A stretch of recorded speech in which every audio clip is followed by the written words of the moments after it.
करते हैं। सबसे पहले एमसीक्यूज हमने डिस्कस करने हैं। एमसीक्यूज चैप्टर 6 के आपसे कहा गया था एमसीक्यू नंबर 21 से लेके 60 तक आपने अटेम्प्ट करके लाने हैं। तो डिस्कशन स्टार्ट करते हैं। सबसे पहले 21 से लेके 30 तक जी 24 Which of the following statement is correct? Disposable income is equal to consumption plus saving. अच्छा, पहले तो मुझे बताइए ये नेशनल इनकम और डिस्पोजेबल इनकम में क्या फर्क है, या लफ्ज इनकम और डिस्पोजेबल इनकम में क्या फर्क है? हाँ, जो टैक्स डिडक्ट होने से पहले इनकम हो उसे हम कहते हैं सिंपल इनकम या नेशनल इनकम, और जो टैक्स डिडक्ट होने के बाद direct tax income tax deduct होने के बाद इनकम हो से कहते हैं डिस्पोजेबल इनकम। डिस्पोजेबल का मतलब जो हम खर्च कर सकते हैं।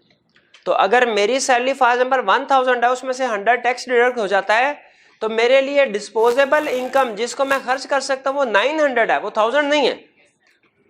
अच्छा, जो 900 है इसके मजीद कितने पार्ट्स होते हैं? दो। या तो मैं इस 900 को खर्च करूंगा या सेव करूंगा। तो disposable income is equal to consumption plus saving, यानी जो चीजें मैं कंज्यूमर गुड्स खरीदने में जो पैसे लगा दूंगा वो मेरी कंजम्पशन है, और मैंने जो इसमें से अगर फर्ज कीजिए कि 700 में खर्च कर लेता हूं, 200 बचा लेता हूं, तो मेरी डिस्पोजेबल इनकम 900 और मेरी कंजम्पशन 700, सेविंग कितनी हुई? 200। तो इसका मतलब यह हुआ कि जो पहली बात कर रहा है disposable income is equal to consumption plus saving, ये ठीक कर रहा है। कंजम्पशन और सेविंग को ऐड करें तो डिस्पोजेबल इनकम बनती। फिर कह रहा है disposable income is equal to personal income less personal taxes. अब मेरी जो 1000 है वो मेरी पर्सनल इनकम है। मेरी 1000 क्या है? Personal income. उसमें से जो टैक्सेस लेस कर दें तो डिस्पोजेबल, ये भी ठीक बात कर रहा है कि डिस्पोजेबल इनकम है पर्सनल इनकम, यानी जो मुझे 1000 मिला माइनस डायरेक्ट टैक्सेस जो मेरे पर्सनल टैक्सेस हैं 100 इज इक्वल टू 900, ये भी डिस्पोजेबल इनकम है। और चूंकि डिस्पोजेबल इनकम के दो हिस्से होते हैं, यहाँ कंजम्पशन या सेविंग, दोनों को ऐड कर लें ये भी डिस्पोजेबल इनकम बनेगा। थर्ड में क्या कह रहा है? Disposable income is either spent on consumer goods and services or saved, कि डिस्पोजेबल इनकम या तो कंज्यूमर गुड्स पे खर्च की जाती है या सेव की जाती है, ये भी ठीक कर रहा है। ये सी बेसिकली पार्ट ए की ही इलेबोरेशन है। तो मतलब तीनों स्टेटमेंट्स उसकी करेक्ट हैं। तो करेक्ट ऑप्शन क्या होगी? D, all of the above. ठीक है, ऑल ऑफ द अबव। इसमें सबसे अहम लाइन ए है, ए बी सी तीनों करेक्ट हैं, लेकिन सबसे अहम लाइन क्या है? ए। इसको हाईलाइट करें कि हमारी इनकम जो होती है इसके दो हिस्से होते हैं, कंजम्पशन और एक सेविंग। जी नेक्स्ट 30 तक और कोई question? 25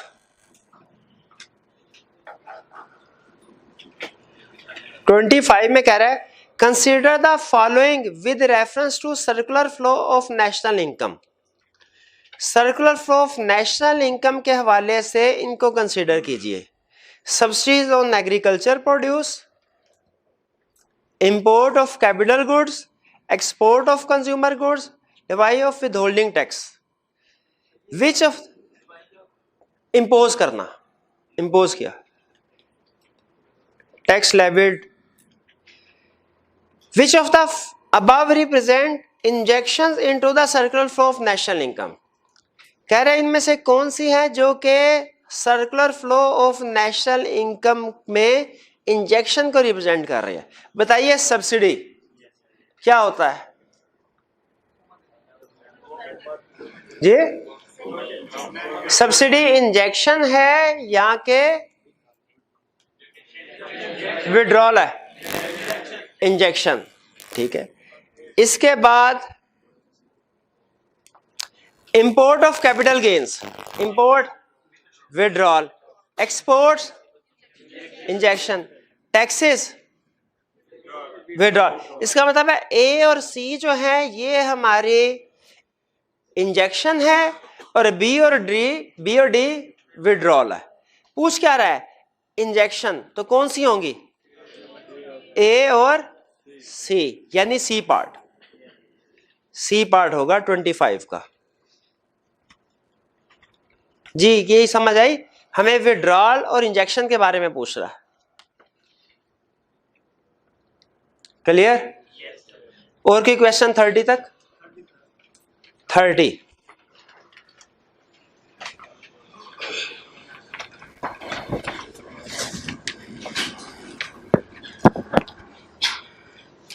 Which of the following represents a withdrawal from the circular flow of national income? Rise in consumption, deficit in balance of trade.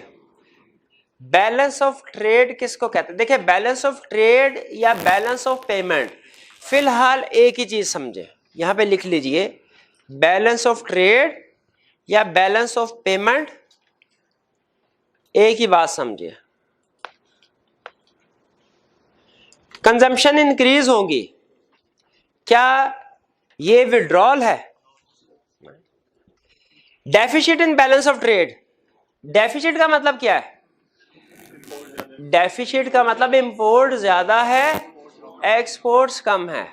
अगर इंपोर्ट ज्यादा है, एक्सपोर्ट कम है, ये क्या होगा? Deficit, withdrawal. और अगर सरप्लस का मतलब क्या है? एक्सपोर्ट ज्यादा है, इंपोर्ट कम है, इसका मतलब है नेट एक्सपोर्ट है, ये क्या होगा? Injection.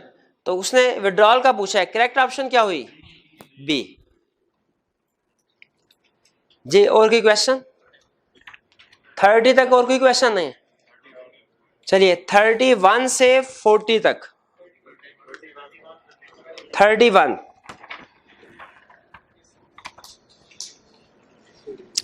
assume that 2017 the nominal gross domestic product of a country is rupees 500 billion and the price index is 200. If the price index was 150 in 2010, what would be the real gross domestic product of the country in 2017 computed in terms of 2010 prices? कहता है 2010 में price index था 150, इस साल हो गया 200, यानी जो चीज 2010 में 150 रुपए की थी अब कितने की मिल रही है? 200 की। कहता है अगर 2000 अब इस वक्त जीडीपी है 500, इसको बताइए 2010 में कि प्राइसेस के लिहाज से कितना होगी, यानी हमने इसको डिस्काउंट करना है। 2010 में आपने वो स्टैट में पढ़ा होगा इंडेक्स नंबर, उसमें बताया करता था कि अगर एक ईयर में प्राइस लेवल ये है और सेकंड ईयर में प्राइस लेवल ये है, तो हमने उसको डिस्काउंट बेस रेट के ऊपर कैलकुलेशन करनी होती थी। ये वही क्वेश्चन है, ठीक है। 2010 इसका बेस ईयर है, 2010 में प्राइस लेवल कितना था? 150। इस साल कितना है? 200, और इस साल की जीडीपी 500। अब हमने इसे बेस ईयर पे कैलकुलेट करना है, क्या करेंगे? 500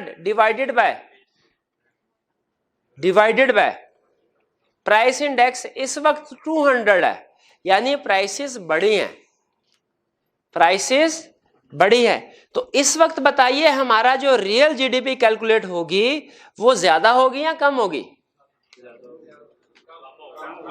भाई रियल जीडीपी हमेशा नॉमिनल जीडीपी से कम होती है, तो हाँ, इन्फ्लेशन की वजह। बताइए प्राइस लेवल 150 से 200 हुआ, इन्फ्लेशन हुई या डिफ्लेशन? अब आज की अगर जीडीपी है उसे हमने बेस ईयर पे कैलकुलेट करना है, जीडीपी कम होगी ज्यादा होगी? कम होगी। अब बताइए कितने % प्राइसेस इंक्रीज हुई हैं? जितने % हुई है प्राइस इंक्रीज उतने से उसको हम डिवाइड कर देंगे, या simply 500 divided by 200 multiply by 150। ठीक है, ये कैलकुलेशन समझ आई आपको? भाई जीडीपी डिफ्लेटर का फार्मूला क्या था? Inflation rate. Inflation rate calculate करें कितना? कैलकुलेट करें भाई, नॉमिनल जीडीपी को रियल जीडीपी कन्वर्ट करने के लिए जीडीपी डिफ्लेटर चाहिए होता है ना। अच्छा ज़बानी कलामी करेंगे कभी कुछ समझ नहीं आएगा, मुंह उठा के ना ऐसे बैठे रहे मुझे देखते रहें और कैलकुलेटर निकालें, कैलकुलेशन करें। थक गए हैं, क्या करते हैं? खुदाई करते हैं जी। 200 डिवाइडेड बाय 150। हाँ जी बिल्कुल 150, ऐसे भी कैलकुलेशन कर सकते हैं। दूसरा तरीका जीडीपी डिफ्लेटर कैलकुलेट करके। जीडीपी डिफ्लेटर क्या आएगा? 200 डिवाइडेड बाय 150 जी इससे 500 को डिवाइड कर दीजिए। रियल जीडीपी ऐसे ही होता है ना, nominal GDP divided by GDP deflator. तो नॉमिनल जीडीपी 500 है, डिवाइडेड बाय जीडीपी डिफ्लेटर आपने कैलकुलेट किया, कितना आंसर आया? 375। सी ऑप्शन करेक्ट है। लेकिन कैलकुलेशन समझ नहीं है, जहां पे कैलकुलेशन आती है हमारे 12 बज जाते हैं।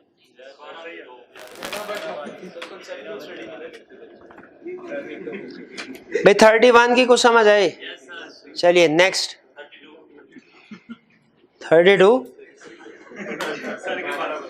नहीं consider the following data for a country. कह रहा डाटा ये आपके पास है, consumer expenditure, aggregate demand calculate करनी है। एग्रीगेट डिमांड का फार्मूला क्या है हमें पता है, C plus I plus G plus X minus M. C कितना है 250, G कितना है 500, C प्लस G, I नहीं है जीरो कर दें, G plus X minus M. Exports दी हुई है उसने भाई, एक्सपोर्ट्स नहीं है इंपोर्ट है। टैक्स और डेप्रिसिएशन का कोई काम ही नहीं है यहाँ पे एग्रीगेट डिमांड की कैलकुलेशन में। तो C plus G 750 minus import 100 650 आएगा। तो सिंपल था। ये किन्होंने पूछा था क्वेश्चन? 32। अच्छा भाई, अच्छा मुकर जाए। ये कैलकुलेट करके देखा था आपने पूछने से पहले? कैलकुलेट करके देखा था कि नहीं देखा था? ये हाल बस वैसे देखा, जो मुश्किल लगा वो पूछ लिया।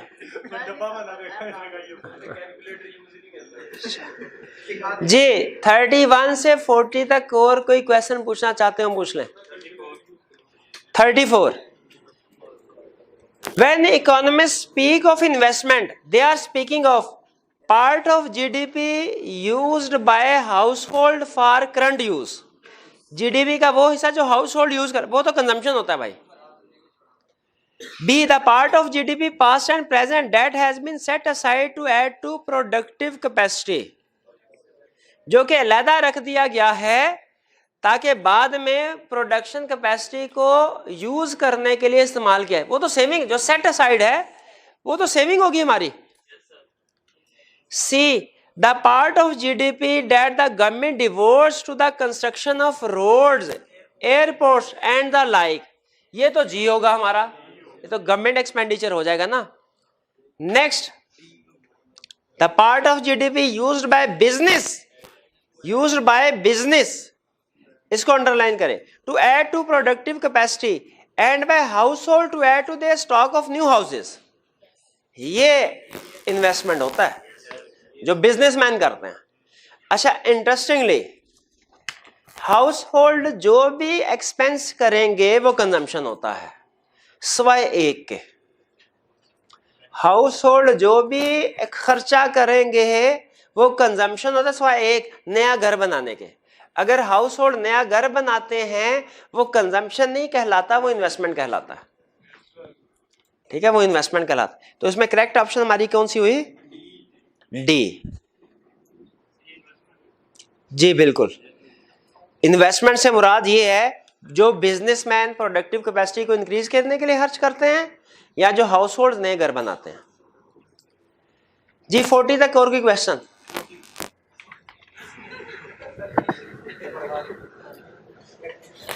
जी 40, gross domestic product GDP equal GNP minus net foreign income. ये फॉरेन इनकम पता है आपको क्या होती है? Net foreign income, net property from abroad. जब जीडीपी में से net property from abroad add करते हैं, लेस करते हैं? ऐड करते हैं, तो फिर हम जीएनपी पे जाते हैं। अगर जीएनपी से वो लेस कर देंगे जीडीपी बन जाएगा। तो ये हमारा ए है। नहीं, सी क्या है? बी तो नहीं, ऐड तो नहीं होगा ना, क्योंकि रिवर्स जा रहे हैं। अगर स्ट्रेट अवे है ना, जीडीपी से जीएनपी की तरफ जाएं तो फिर उसको नेट प्रॉपर्टी इनकम को ऐड करते हैं, ये हम रिवर्स जा रहे हैं। तो ए सी क्यों गलत है? जीएनपी माइनस इनडायरेक्ट टैक्सेस, वो तो फैक्टर कॉस्ट में चला जाएगा, फिर जीएनपी एट मार्केट प्राइस से फैक्टर कॉस्ट पे। बोथ ए एंड सी गलत, तो उसमें करेक्ट ऑप्शन क्या हुई? A option. जी 40 तक और कोई इशू? अच्छा 50 तक कोई इशू, लेकिन एक काम कीजिए, क्वेश्चन नंबर 43 जो है एमसीक्यू नंबर 43 ये काट दीजिए, ये नहीं हमने करना।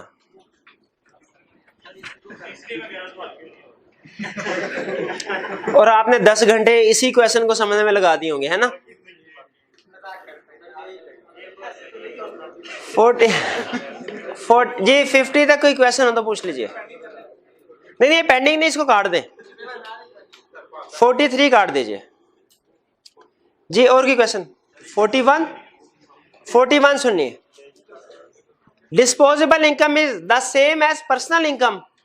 पर्सनल इनकम डिस्पोजेबल इनकम एक ही है, अब भी बड़ा है। क्या है पर्सनल इनकम? भैया आप बताइए, आप बताएं पर्सनल इनकम डिस्पोजेबल इनकम में क्या फर्क है? टैक्सेस, कौन से टैक्सेस? Personal direct taxes. कह रहा सेम एज, नहीं पहले वाला गलत है। B income that is used only for consumption, नहीं भैया सेविंग भी शामिल है। Personal income remaining after income tax, ये सही है। Exclusive of social security payments or welfare, नहीं ये इरेलीवेंट है। करेक्ट ऑप्शन क्या हुई? सी। 50 तक और की क्वेश्चन, चलिए 48 भी आते हैं। When the national income is in equilibrium, an increase in investment causes the equilibrium to change. Which change of equivalent value would bring national income to its original equilibrium level? अब देखें, आपको पता है कि नेशनल इनकम यानी aggregate में C plus I plus G plus X minus M, कोई एक चीज भी ऐड हो तो नेशनल इनकम चेंज हो जाएगी, एग्रीगेट डिमांड चेंज हो जाएगी। कह रहा है अगर इन्वेस्टमेंट इंक्रीज हो क्या नेशनल इक्विलिब्रियम चेंज हो जाता है? नेशनल इक्विलिब्रियम क्या होता है याद है आपको? Aggregate demand aggregate supply. अगर एग्रीगेट इन्वेस्टमेंट इंक्रीज हो नेशनल इक्विलिब्रियम चेंज हो जाएगा, क्या होगा? आउटपुट जीडीपी बढ़ जाएगी। कहता है कौन सा इक्विवेलेंट चेंज होगा कि ये वापस इक्विलिब्रियम पे आ जाए? सी इसका आंसर है ये कि सी जी या एक्स माइनस एम में से इक्विवेलेंट लेस हो जाए, चीजें डिक्रीज हो जाए। ऑप्शन दे रहा है हमें डिक्रीज इन गवर्नमेंट स्पेंडिंग, बिल्कुल गवर्नमेंट स्पेंडिंग में इक्वल डिक्रीज, तो आई इक्वल अमाउंट से बढ़ा 1000 से, जी 1000 से लेस हुआ, इकोनॉमी इक्विलिब्रियम पे आ जाएंगी। तो करेक्ट ऑप्शन ए, लेकिन बाकी भी पढ़ लेते हैं। Increase in government spending, government spending तो इससे तो जीडीपी बढ़ेगी। Decrease in government taxes, government taxes irrelevant है क्योंकि हमारी इक्वेशन में टैक्सेस कहीं आते ही नहीं है एग्रीगेट डिमांड की equation. Increase in export, export increase होगी तो हमारा एग्रीगेट डिमांड बढ़ेगी, एग्रीगेट डिमांड बढ़ने से जीडीपी फर्दर इंक्रीज होगी, वापस इक्विलिब्रियम पे नहीं आएगी। तो करेक्ट ऑप्शन हुई ए। 50 तक और कोई question? 50 an increase in disposable income, जब डिस्पोजेबल इनकम में इंक्रीज हो, लोगों की इनकम इंक्रीज हो तो क्या होगा? Increase demand of economic goods, चीजों की डिमांड इंक्रीज होगी क्या? जब लोगों की इनकम इंक्रीज होगी डिमांड पे फर्क पड़ेगा कोई? बिल्कुल इंक्रीज होगी। Reduce demand of economic good, गलत। रिड्यूस स्पेंडिंग, डिमांड इंक्रीज होगी जाहिर ज्यादा खर्च करेंगे, has no effect on economy. तो याद रखें जब डिस्पोजेबल इनकम इंक्रीज होगी तो डिमांड इंक्रीज होगी, स्पेंडिंग इंक्रीज होगी। 50 तक तो करेक्ट ऑप्शन हमारी क्या हुई? ए जी। 50 तक और की क्वेश्चन, चलें 51 से 60 तक कोई क्वेश्चन है तो पूछ लीजिए, लेकिन पहले करेक्शन कर लें जो मैं करवा रहा हूं। 54 को काट दीजिए, 54 को बिल्कुल एक्सक्लूड कर दे, काट दे, और 52 के साथ लिख लें पेंडिंग। ये चैप्टर 11 में डिस्कस करेंगे। इससे पहले भी कुछ क्वेश्चन है ना चैप्टर 6 के जो हमने पेंडिंग कर दिए हैं, वो सारे क्वेश्चन चैप्टर 11 में डिस्कस होंगे। ठीक है, चैप्टर 11 में डिस्कस होंगे। 52 मैंने कहा चैप्टर 11 में जाएगा, 54 को डिलीट कर देना है। भाई काट दीजिए जी। और कोई क्वेश्चन? 55 वही कैलकुलेशन आ गई। Consumer price index this year 135 versus last year 125। इसका मतलब क्या हुआ? पिछले साल जिस चीज की प्राइस 125 थी, इस साल उसकी प्राइस 135 है। कहते हैं इन्फ्लेशन कितनी हुई इस साल? 10% कैसे है? 135 को डिवाइड 125 से करेंगे या सिंपल माइनस कर लेंगे? एक चीज की कीमत 125 से बढ़ के 135 हुई, उसमें 10% इंक्रीज हुआ। अब भाई मैथ में नहीं किया ये क्वेश्चन।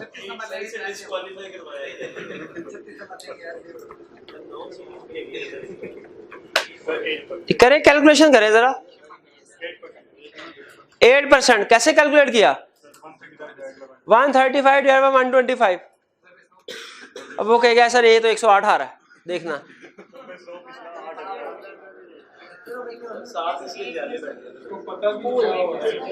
चलिए छोड़े भाई, इनको छोड़ दें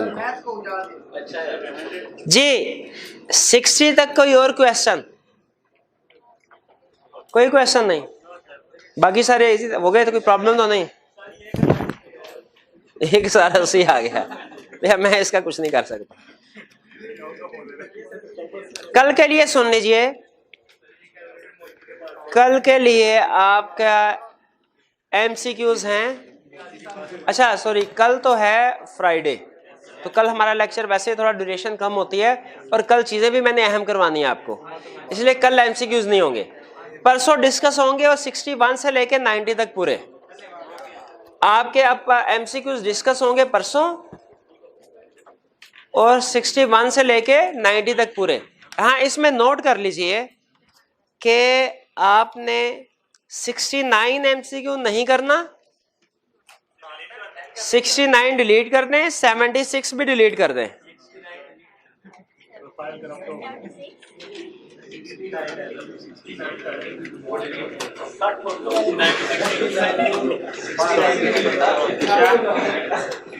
हाँ जी, और 8 डिलीट कर दीजिए। 69, 76 और 82 ये आपने नहीं करने। और भाई नहीं आएंगे, मेरी जिम्मेदारी है, पेपर में आ गए तो जी। और वैसे भी ये आई कैप वाले नहीं है, आई कैप वाले तो हमने सारे कर दिए ना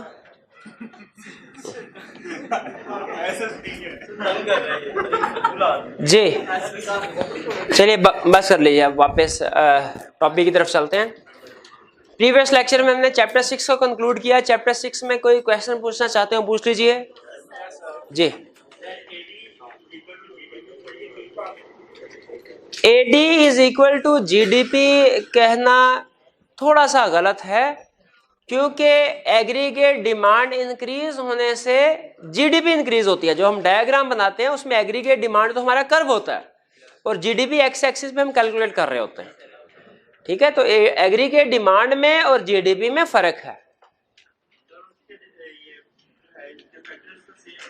हाँ, फैक्टर सेम है, लेकिन वो हम कैलकुलेशन में इसको सेम रखते हैं, कंसेप्चुअली फर्क है दोनों में जी। और कोई क्वेश्चन? केन्जियन अप्रोच में एग्रीगेट सप्लाई का राइटवर्ड शिफ्ट, उससे क्या फर्क पड़ेगा? चलिए सुन लीजिए। इन्होंने कहा सर केन्जियन अप्रोच में चेंज इन इक्विलिब्रियम बता दीजिए एग्रीगेट सप्लाई। हमने लास्ट लेक्चर में एग्रीगेट डिमांड का तो शिफ्ट सीखा था, सप्लाई का नहीं सीखा। वो इसलिए मैंने नहीं करवाया था कि उससे फर्क कोई नहीं पड़ता। बहरहाल मैं बता देता हूं आपको। ये है जीडीपी, अटेंटिव हो जाइए जरा। जीडीपी या नेशनल आउटपुट, यहां पे है एवरेज प्राइस लेवल, ये हमारा aggregate supply curve, aggregate supply, ये aggregate demand curve. Equilibrium point हमारा क्या हुआ? E nought. Aggregate demand rightward shift, leftward shift, ये मैंने आपको एक्सप्लेन किया था लास्ट लेक्चर में। कह रहे सर एग्रीगेट सप्लाई कर्व में राइटवर्ड शिफ्ट आए, वो इंक्रीज हो जाए तो क्या होगा? देखिए केन्जियन अप्रोच के मुताबिक इससे कोई फर्क नहीं पड़ेगा, क्योंकि अगर एग्रीगेट सप्लाई कर्व इंक्रीज होता है वो क्या होगा? तो ये होगा एग्रीगेट सप्लाई में इंक्रीज।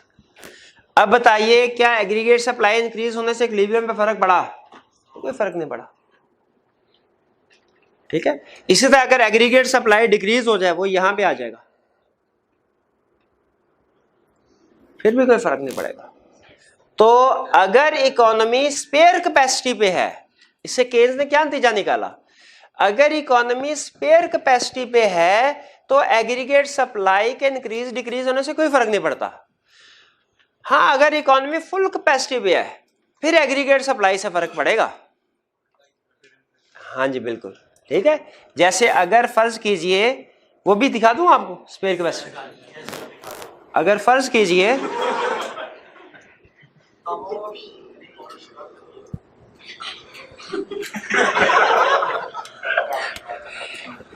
ये है एग्रीगेट डिमांड, इकोनॉमी देखें फुल कैपेसिटी पे है, तो करंटली हमारा इक्विलिब्रियम पॉइंट ये है ई नॉट। अब अगर फुल कैपेसिटी पे है, अब इंक्रीज करें एग्रीगेट सप्लाई, एग्रीगेट सप्लाई 1। अब देखिए इक्विलिब्रियम पॉइंट चेंज हुआ कि नहीं हुआ? अब हमारा नया इक्विलिब्रियम पॉइंट ये आ गया E1। ठीक है, यही केन्स ने कहा कि अगर इकोनॉमी में स्पेयर कैपेसिटी है तो एग्रीगेट डिमांड को आपको चेंज करना चाहिए, इंक्रीज डिक्रीज कर, इकोनॉमी को कंट्रोल करने के लिए, एग्रीगेट सप्लाई को नहीं करना चाहिए। और अगर इकोनॉमी फुल कैपेसिटी पे है फिर आपने इकोनॉमी को इन्फ्लुएंस करने के लिए एग्रीगेट सप्लाई को चेंज करें। ये क्लियर हुआ भाई? ठीक है, ये केन्स का कंसेप्ट था। और कोई क्वेश्चन? कोई कंसेप्ट? चलिए आज हम फिर चैप्टर 7 स्टार्ट करने जा रहे हैं। असल में अगर आप मेरे से पूछे सर हमारे तकरीबन आगे जितने भी टॉपिक्स हैं या कम से कम 4 बड़े टॉपिक, उनको एक लफ्ज में एक कंसेप्ट में समझा दे, आगे हम पढ़ने क्या जा रहे हैं, स्कोप क्या है। सारे तो जाहिर है एक लाइन में नहीं समझा सकता मैं। हाँ जी,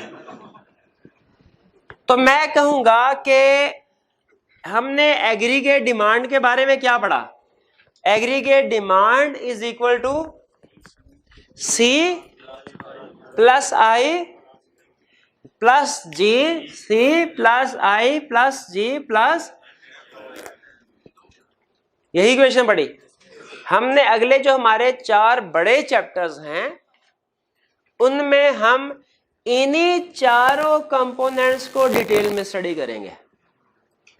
एक चैप्टर में पढ़ेंगे कंजम्पशन क्या है, इसके डिटर्मिनेंट्स क्या हैं, किन चीजों की वजह से कंजम्पशन इंक्रीज या डिक्रीज। देखिए एग्रीगेट डिमांड इकोनॉमी को इन्फ्लुएंस करती है, एग्रीगेट डिमांड इन चारों पे डिपेंड करती है।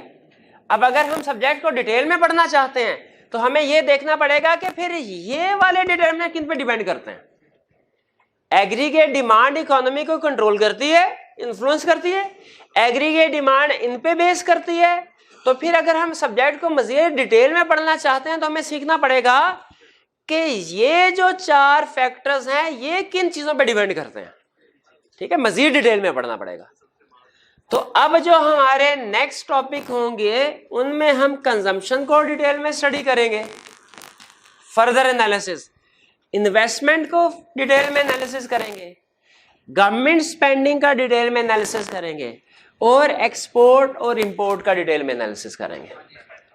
ठीक है, एक चैप्टर हमारा होगा जिसमें, बल्कि 2 चैप्टर्स होंगे, एक में हम टैक्स की बात कर रहे होंगे और एक में गवर्नमेंट एक्सपेंडिचर की बात कर रहे होंगे। यहां पे तो गवर्नमेंट एक्सपेंडिचर है ना, लेकिन जब हम डिटेल में स्टडी करेंगे तो ये पढ़ेंगे कि गवर्नमेंट एक्सपेंडिचर कम ज्यादा होता है, एक बड़ा फैक्टर होता है टैक्स।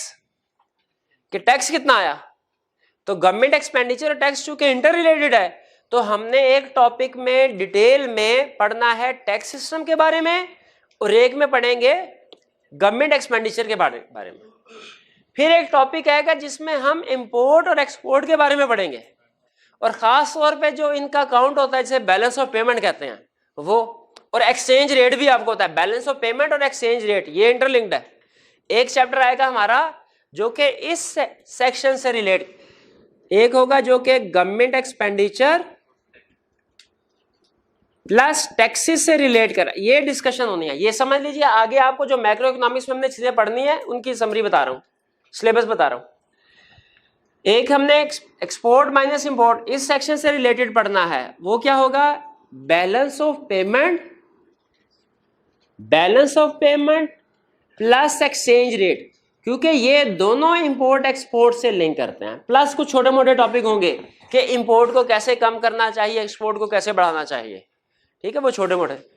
ये मेंट इन्वेस्टमेंट में और कंजम्पशन में हम ये पढ़ेंगे इनके ये किन चीजों पे डिपेंड करती है, इनको बढ़ाना हो तो किस तरीके से बढ़ाया जा सकता है, इन्वेस्टमेंट कितनी किस्म की है, कैसे इंक्रीज हो सकती है, कंजम्पशन जो है ये कितनी किस्म की है, कैसे इंक्रीज हो सकती है, ये कंसेप्ट हम पढ़ेंगे। इन्वेस्टमेंट से रिलेटेड भी टॉपिक है एक पूरा कि इन्वेस्टमेंट इंक्रीज करनी है, डिटर्मिनेंट्स क्या है इन्वेस्टमेंट के, और इसको इंक्रीज कैसे किया जा सकता है, टाइप्स क्या है, डिटर्मिनेंट्स टाइप्स भी प्लस डिटर्मिनेंट्स भी, इसी तरह कंजम्पशन की भी टाइप्स भी प्लस डिटर्मिनेंट्स भी। तो आज जो हम चैप्टर 7 स्टार्ट करने जा रहे हैं वो हमारा रिलेट करता है कंजम्पशन से और इन्वेस्टमेंट से। इसमें सारे कंसेप्ट्स नहीं पढ़ेंगे इस चैप्टर में, कंजम्पशन इन्वेस्टमेंट के कुछ कंसेप्ट नेक्स्ट चैप्टर में भी है, ठीक है, लेकिन इस चैप्टर में हमारी जो बेसिक डिस्कशन हो कंजम्पशन इन्वेस्टमेंट में होगी, नेक्स्ट चैप्टर में भी हम इन्हीं कंसेप्ट्स के बारे में कुछ डिटेल में पढ़ेंगे। फिर उसके बाद हम गवर्नमेंट स्पेंडिंग और फिर इंपोर्ट एक्सपोर्ट की तरफ से आएंगे। कुछ समझ आया? अच्छा, अब इस चैप्टर का टाइटल पढ़िए जरा, क्या है चैप्टर 7 का? Consumption, saving and investment. अच्छा, कंजम्पशन तो समझ में आता है, हमें पढ़ना चाहिए। क्यों पढ़ना चाहिए? क्योंकि ये एक डिमांड का कंपोनेंट है। इन्वेस्टमेंट के बारे में भी समझ आती है, पढ़ना चाहिए। क्यों पढ़ना चाहिए? कंपोनेंट है। सेविंग के बारे में क्यों पढ़ना है? क्योंकि कंजम्पशन हमारी इनकम का वो हिस्सा जो हम कंज्यूम नहीं करते, वो सेविंग कंजम्पशन से भी लिंक करती है, इन्वेस्टमेंट से भी लिंक करती है। कंजम्पशन से कैसे लिंक करती है? इनकम का वो हिस्सा जो कंज्यूम नहीं करते, सेविंग होता है। इन्वेस्टमेंट से कैसे लिंक करते हैं कि जो हाउस होल्ड सेव करते हैं, बैंक में जमा करवाते हैं, वही इन्वेस्टमेंट बनता है। फिर कैपिटल फॉर्मेशन में पढ़ा था ना, इसीलिए मेजर डिस्कशन हमारी कंजम्पशन इन्वेस्टमेंट पे होगी, लेकिन दरमियान में कुछ छोटी सी डिस्कशन सेविंग पे भी करेंगे हम। क्लियर हो गया? आज का कंसेप्ट बहुत ही बेसिक है। क्या? कंजम्पशन क्या है, इसको डिफाइन करना है, और इसके डिटर्मिनेंट्स क्या है। कंजम्पशन की डेफिनेशन तो आप शायद एक एमसीक्यू में भी पढ़ चुके हैं अभी, कि कंजम्पशन क्या है? पार्ट ऑफ इनकम, हमारी पर्सनल इनकम का वो हिस्सा या डिस्पोजेबल इनकम का वो हिस्सा। कंजम्पशन क्या है? हमारी डिस्पोजेबल इनकम का वो हिस्सा which is spent by household, जो हाउस होल्ड खर्च करते हैं। किस पे? प्रोडक्टिव कैपेसिटी इंक्रीज करने के लिए इकोनॉमी की, या चीजों को कंज्यूम करने के लिए? चीजों को कंज्यूम करने के लिए। Purchase of consumer goods and services, consumer goods and services को खरीदने के लिए। कंज्यूमर गुड्स में इन्वेस्टमेंट गुड्स में फर्क पता है ना आपको? इन्वेस्टमेंट गुड्स ऐसी गुड्स होती हैं जो दूसरी चीजों को प्रोड्यूस करने में काम आती हैं। कंज्यूमर गुड्स वो गुड्स होती हैं जो हम खुद, जो कंज्यूमर हाउस होल्ड कंज्यूम करते हैं। कंजम्पशन समझ आई? Part of disposable income which is spent by household. अगर मैं आपसे कहूं, समझाया कंजम्पशन है, सेविंग अभी नहीं समझाया, मैं आपसे कहूं सेविंग को डिफाइन करें, कैसे करेंगे? Part of disposable income which is not spent by household, वो सेविंग है। तो ये बात समझ आए? फिर कहता है कंजम्पशन के डिटर्मिनेंट्स बताओ। कंजम्पशन के डिटर्मिनेंट, कंजम्पशन के डिटर्मिनेंट से क्या मुराद है? वो फैक्टर्स जो कंजम्पशन को इफेक्ट करते हैं, जिनकी वजह से कंजम्पशन इंक्रीज या डिक्रीज होती है, चेंज होती है। कौन से फैक्टर्स हैं? पहला, ये इजी है, जैसे जैसे पढ़ते जाएंगे समझ आती जाएगी, आपका काम सिर्फ इन हेडिंग को याद करना है, इससे आगे डिटेल आपने खुद बनानी है अपनी कॉमन सेंस, अपने कंसेप्ट की मदद से। डिस्पोजेबल इनकम, बताइए क्या कंसेप्ट होगा? डिस्पोजेबल इनकम इंक्रीज हो, कंजम्पशन इंक्रीज होगी डिक्रीज? इंक्रीज होगी। डिस्पोजेबल इनकम इंक्रीज तो consumption increase. Distribution of wealth, अच्छा इनकम और वेल्थ में क्या फर्क है? इनकम वो जो हम मंथली बेसिस पे अर्न करते हैं, वेल्थ वो जो हम पिछले कई सालों से एक्यूमुलेट कर चुके हैं, एक्यूमुलेटेड सेविंग एक तरह से कह सकते हैं, वो वेल्थ है हमारे। ठीक है, वन बिल्कुल। तो डिस्ट्रीब्यूशन ऑफ वेल्थ अगर इक्वल हो, डिस्ट्रीब्यूशन ऑफ वेल्थ इक्वल हो तो कंजम्पशन बढ़ेगी। अगर डिस्ट्रीब्यूशन वेल्थ अनइक्वल है, कंजम्पशन कम होगी। छोटी सी एग्जांपल से बात समझते हैं। फर्ज कीजिए क्लास में 100 स्टूडेंट्स हैं और हर स्टूडेंट को पहली ऑप्शन, कंसेप्ट समझाने के लिए कह रहा हूं, 100 रुपीज है पूरी इकोनॉमी की वेल्थ। पहली, हर एक के पास 1-1 रुपया। दूसरी ऑप्शन, हर एक के पास 1-1 पैसा है, 99 स्टूडेंट के पास 1-1 पैसा है, 100वें स्टूडेंट के पास 99 रुपये और 1 पैसा है। पहली ऑप्शन क्या थी? हर एक के पास 1-1 रुपया हो। दूसरी ऑप्शन क्या है? हर एक के पास 1-1 पैसा और एक स्टूडेंट के पास 99 रुपये 1 पैसा। बताइए किस सिचुएशन में इक्वल डिस्ट्रीब्यूशन ऑफ वेल्थ है? पहले वाले, जब 1-1 रुपये। बताइए कैंटीन में जाके किस सिचुएशन में एक्सपेंसेस ज्यादा और कंजम्पशन ज्यादा होगी? जब सबके पास 1-1 रुपया होगा, क्योंकि हर एक 1-1 रुपया सारा ना से ही 70-75 पैसे तो खर्च करेगा हर स्टूडेंट। लेकिन अगर हर एक के पास इनकम ही 1-1 पैसा है तो वो ज्यादा से ज्यादा 1 पैसा खर्च करेगा। और जो 100वां स्टूडेंट है जिसके पास 99 रुपये, क्या वो 75 रुपये खर्च करेगा? वो नहीं, वो इतना तो खर्च कर ही नहीं सकते, जरूरत ही नहीं है। वो ज्यादा से ज्यादा 1-2 रुपये खर्च करेगा। इसलिए इकोनॉमिस्ट हमेशा ये कहते हैं कि इक्वल डिस्ट्रीब्यूशन ऑफ वेल्थ होना इकोनॉमी के लिए अच्छा है। इक्वल डिस्ट्रीब्यूशन ऑफ वेल्थ से कंजम्पशन इंक्रीज होती है।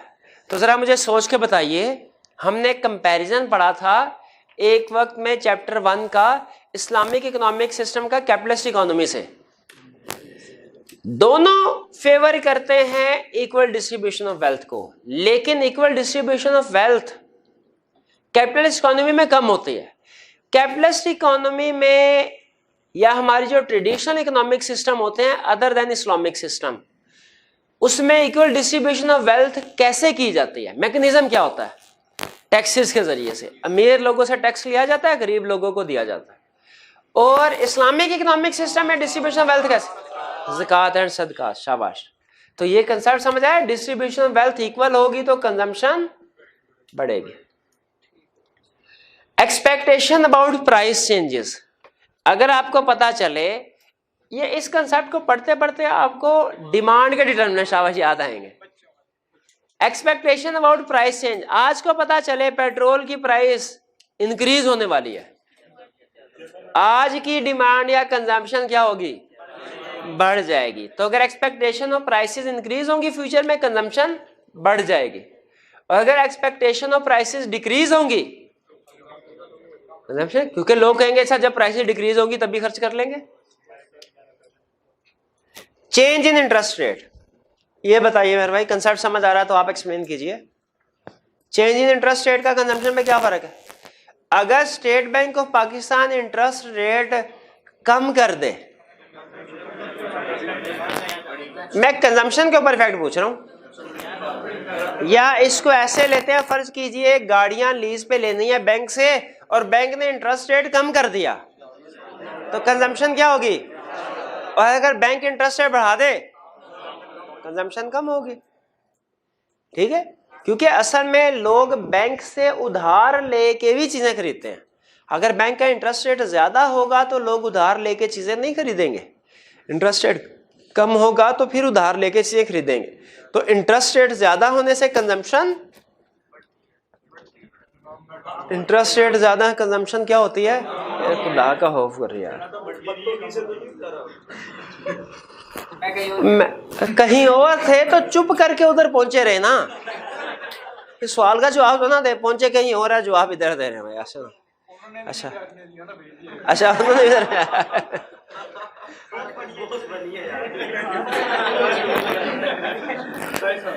इंटरेस्ट रेट इंक्रीज होगा, कंजम्पशन क्या होगी?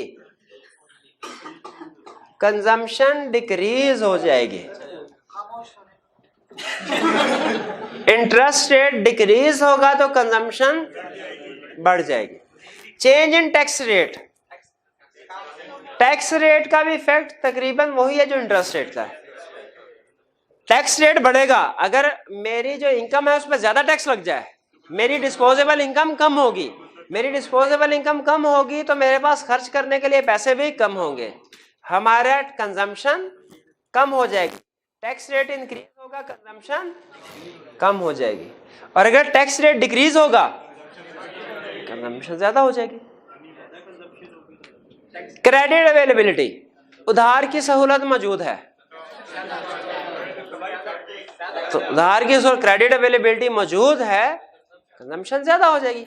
अगर क्रेडिट अवेलेबिलिटी मौजूद नहीं है, अच्छा अब ये अहम concept, money supply. Supply of money से मुराद क्या है? मुल्क में जो करेंसी नोट्स हैं सर्कुलेशन में, ये कितने हैं? गवर्नमेंट जब नए नोट छापती है मार्केट में, नए करेंसी नोट्स, तो हम कहते हैं मनी सप्लाई इंक्रीज हो गई। इकोनॉमी में पाकिस्तान में जितने करेंसी नोट सर्कुलेट हो रहे हैं, अगर इनकी तादाद बढ़ जाए, हम कहेंगे मनी सप्लाई इंक्रीज हो गई। और अगर गवर्नमेंट नए नोट ना छापे, पुराने नोटों को कैंसिल करना शुरू कर दे, तो सप्लाई ऑफ मनी। मुझे जरा सोच के बताइए, जब 5,000 का नोट छपा, पहले नहीं होता था 5,000 का, 5,000 का नोट छपने से मुल्क में सप्लाई ऑफ मनी इंक्रीज हुई डिक्रीज हुई? इंक्रीज हुई। और अगर गवर्नमेंट आज कैंसिल कर दे 5,000 का note, supply of money decrease. इस तरह हर ईद पे जब गवर्नमेंट नए नोट छापती है, सप्लाई ऑफ मनी इंक्रीज होती है डिक्रीज? इंक्रीज होती है, बढ़ती है। सप्लाई ऑफ मनी इंक्रीज होने से लोगों के पास ज्यादा पैसे अवेलेबल होते हैं खर्च करने, कंजम्पशन पे क्या फर्क पड़ेगा? इंक्रीज हो जाती है। और सप्लाई ऑफ मनी डिक्रीज होने से डिक्रीज। ये कंसेप्ट देखने में सिंपल है, लेकिन आगे चल के एक लॉ बनेगा ये, कि सप्लाई ऑफ मनी इंक्रीज होने से कंजम्पशन इंक्रीज होती है, और सप्लाई ऑफ मनी डिक्रीज होने से कंजम्पशन डिक्रीज होते हैं। और ये भी एक लॉ बनेगा। ये दोनों कंसेप्ट सिंपल है, जैसे लॉ ऑफ डिमांड था वो भी सिंपल, पहला और आखिरी। डिटर्मिनेंट्स क्लियर हुए कंजम्पशन के आपको? जी, तो जरा मुझे बताइए, डिस्पोजेबल इनकम इंक्रीज हुई, कंजम्पशन में क्या फर्क पड़ेगा? इंक्रीज। डिस्पोजेबल इनकम, अच्छा अब इंक्रीज डिक्रीज ने हम कम ज्यादा करेंगे ताकि क्लियर, वरना इंक्रीज डिक्रीज मिक्स हो जाता है। डिस्पोजेबल इनकम ज्यादा हुई, कंजम्पशन ज्यादा। डिस्पोजेबल इनकम कम हुई तो कंजम्पशन भी कम हो जाएगी। डिस्ट्रीब्यूशन ऑफ वेल्थ इक्वल है, कंजम्पशन ज्यादा। डिस्ट्रीब्यूशन ऑफ वेल्थ अनइक्वल है, एक्सपेक्टेशन है फ्यूचर में प्राइसेस डिक्रीज होंगी, कम। एक्सपेक्टेशन है फ्यूचर में प्राइसेस इंक्रीज होंगी। Central bank, state Bank of Pakistan ने इंटरेस्ट रेट 1% से बढ़ा दिया, और अगर 2% से कम कर दिया। गवर्नमेंट ने टैक्स रेट 10 की बजाय 12% कर दिया, और 10 की बजाय 7% कर दिया, ज्यादा हो जाएगी। क्रेडिट अवेलेबिलिटी ज्यादा है, फेवरेबल टर्म्स में क्रेडिट अवेलेबल है, कंजम्पशन ज्यादा होगी। Supply of money increase, supply of money कम हो गई, कंजम्पशन भी कम हो गई। क्लियर हो गया ये? अच्छा, आपको केन्स का एक असूल ना बता दूं, कल के लेक्चर की बेसिक्स है। तीन स्टेटमेंट देने लगा हूं, तीनों इंटर रिलेटेड है। जिसको समझ आ गया उसको केन्स का लॉ समझ आ गया। इसे कहते हैं Keynes psychological law of consumption. क्या कहते हैं? केन्स साइकोलॉजिकल लॉ, या सिंपल लॉ ऑफ कंजम्पशन भी कहते हैं, केन्स का लॉ ऑफ कंजम्पशन। असल में केन्स जो था उसने रिसर्च की कंजम्पशन के ऊपर, कि ये डिटर्मिनेंट्स तो हैं कंजम्पशन के, लेकिन उसने कहा मैं देखता हूं लोगों का बिहेवियर कैसा होता है। कंजम्पशन बिहेवियर के ऊपर लोगों ने स्टडी करने की कोशिश की केन्स ने, केयन्स ने क्या स्टडी करने की कोशिश की? लोगों के कंजम्पशन बिहेवियर के ऊपर, कि लोग कब कंजम्पशन ज्यादा करते हैं, कब कम करते हैं। उसे 3 हैरत अंगेज अजीब बातें पता चली। 3, इनको नाम देते हैं लॉ ऑफ कंजम्पशन का। पहले बात, जब लोगों की इनकम इंक्रीज होती है उनकी कंजम्पशन भी इंक्रीज होती है। नहीं, ये बात अजीब नहीं लगी आपको? चल, दूसरी बात अजीब लगेगी फिर। पहली बात क्या है? जब लोगों की इनकम इंक्रीज होती है कंजम्पशन ज्यादा होती है। दूसरी बात, लेकिन जितनी इनकम बढ़ती है उतनी कंजम्पशन नहीं बढ़ती। क्यों? कुछ ना कुछ। हाँ, पहले क्या बताया उसने? इनकम इंक्रीज होगी, कंजम्पशन बढ़ेगी। दूसरी बात क्या बताई? Increase in consumption is not is equal to increase in income. तीसरी, इनकम का वो हिस्सा जो कंज्यूम नहीं किया जाता वो सेव किया जाता है।